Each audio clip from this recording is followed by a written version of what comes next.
ক্ষুদ্র ও মাঝারি শিল্প বা এসএমই বাংলাদেশের অর্থনীতির প্রায় ৩০% অবদান রাখা এই খাতেই লুকিয়ে আছে দেশের শিল্প বিকাশের আসল শক্তি।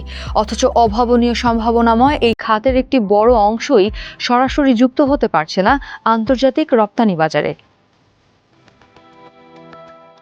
মূলধন আর প্রযুক্তির ঘাটতি, অর্থায়নের জটিলতা এবং আমলাতান্ত্রিক নানা বাধা কাটিয়ে উঠতে না পেরে সিংহভাগ ক্ষুদ্র উদ্যোক্তাই থেকে যাচ্ছেন বৈশ্বিক বাজারের বাইরে। অনেকে বড় প্রতিষ্ঠানের সাপ্লাই চেনের অংশ হয়ে কাজ করলেও পাচ্ছেন না উপযুক্ত মূল্য বা আন্তর্জাতিক স্বীকৃতি।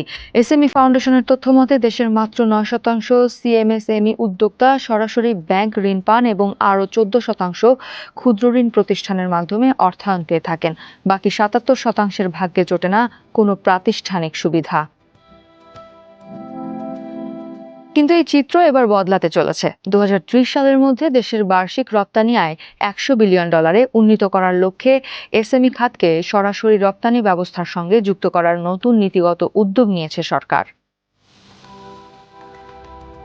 বিডা সূত্রে জানা যাচ্ছে, দেশের বড় ও প্রতিষ্ঠিত রপ্তানিকারক প্রতিষ্ঠানগুলোর গ্যারান্টি বা জামানতের উপর ভিত্তি করে ব্যাক টু ব্যাক সুবিধা দেওয়া হবে ক্ষুদ্র ও মাঝারি উদ্যোক্তাদের। এর ফলে এসএমই প্রতিষ্ঠানগুলো শুল্ক ছাড় সহ প্রয়োজনীয় নীতিগত সহায়তা পাবে এবং সরাসরি বিদেশি ক্রেতাদের নাগাল পাবে। খসড়া নীতিমালা তৈরির জন্য ইতোমধ্যে বিডার তত্ত্বাবধানে উচ্চ পর্যায়ের কমিটি গঠনের প্রক্রিয়া শুরু হয়েছে। আগামী ২ মাসের মধ্যে পলিসির খসড়া তৈরি করে ৪ থেকে ৫ মাসের মধ্যে বেসরকারি খাতের উদ্যোক্তাদের সাথে আলোচনার মাধ্যমে এটি চূড়ান্ত করার লক্ষ্য রাখা হয়েছে।